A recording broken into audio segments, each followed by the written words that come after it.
کہ روایات میں یہ وارد ہوا ہے کہ زمانے کا امام ہمارا اور آپ کا انشاءاللہ جب وہ ظہور فرمائیں گے خانہ کعبہ کے پاس سے، تو ظہور فرمانے کے بعد پہلا اعلان جو وہ خود اپنے ظہور کے بارے میں فرمائیں گے، وہ اعلانات جو جبریل کی زبان سے ہوں گے، وہ ملائکہ کے ذریعے ہوں گے، وہ الگ موضوع ہے، جب کبھی ظہور کا ذکر آئے گا تب امام اپنے جس لقب کا، اپنی جس خصوصیت کا اعلان ظہور کے بعد خود فرمائیں گے کہ جیسے ہی خانہ کعبہ کی دیوار پہ ٹیک لگائے ہوئے ظہور فرمائیں گے، پہلی آیت قرآن جو امام تلاوت کریں گے، بقیت اللہ خیر لکم ان کنتم مؤمنین۔ اے دنیا والو، اگر تم صاحبان ایمان ہو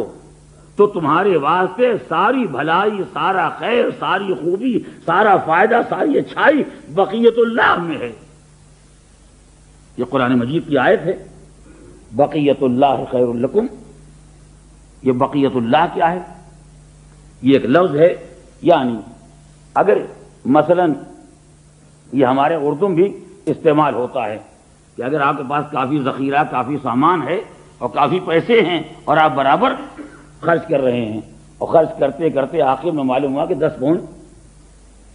باقی رہ گئے ہیں، تو اس کو ہم کہتے ہیں 10 پاؤنڈ باقی رہ گئے ہیں۔ اسی باقی کو کبھی کبھی بقیہ یا بقایا، اسی لیے کوئی آدمی جو قرض ادا کرتا رہتا ہے اور آخر کچھ پیسے باقی رہ گئے، ان کا بھی ان کے ذمے بقایا کیا ہے۔ یہ بقایا اور بقیہ اور باقی یہ سب وہاں استعمال ہوتا ہے جہاں کسی چیز کا ذخیرہ ہے اور اسے خرچ کرتے کرتے اب یہ آخری سہارا باقی رہ گیا ہے۔ توجہ کریں، یعنی ہمارے کو 1 لاکھ پاؤنڈ سے ہم نے خرچ کر دیے، اب یہ 10 جو آخر میں باقی رہ گئے ہیں گویا ہماری زندگی کا اب یہی سہارا ہے، اسی لیے کہا جائے بھئی یہ باقی رہ گیا ہے، ورنہ اگر ایک آدمی برابر کما رہا ہے، آ رہا ہے اور جا رہا ہے، یہ نہیں کہا اب یہ رہ گیا ہے۔ اور کیا آپ نے تو بقیت اللہ یعنی پروردگار عالم نے جتنا انتظام ہدایت کائنات کے لیے کیا ہے، وہ انتظام ہدایت ایک ایک کر کے صرف ہوتا رہا۔ انبیاء آتے رہے، اولیاء آتے رہے، اوصیاء آتے رہے، ائمہ آتے رہے، نمائندے آتے رہے، سب آتے رہے اور جاتے رہے، چاہے دنیا سے جاتے رہے چاہے زمین سے جاتے رہے، بھئی آخری باقی رہ گیا جو دین حق کا سہارا ہے۔ توجہ کریں، تو جیسے آپ کے خزانے میں چند پیسے باقی رہ جائیں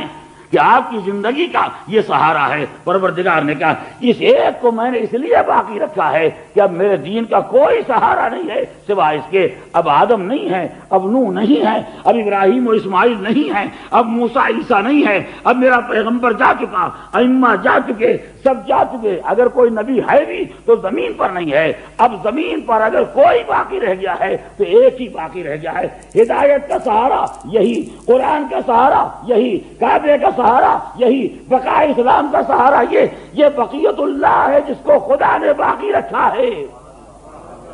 یعنی اگر یہ باقی رہ جائے تو سمجھو قرآن باقی ہے، اسلام باقی ہے، ایمان باقی ہے، دین باقی ہے، سب کچھ باقی، اور اگر یہ نہ رہ جائے تو سارے کامنات میں کچھ باقی نہیں ہے۔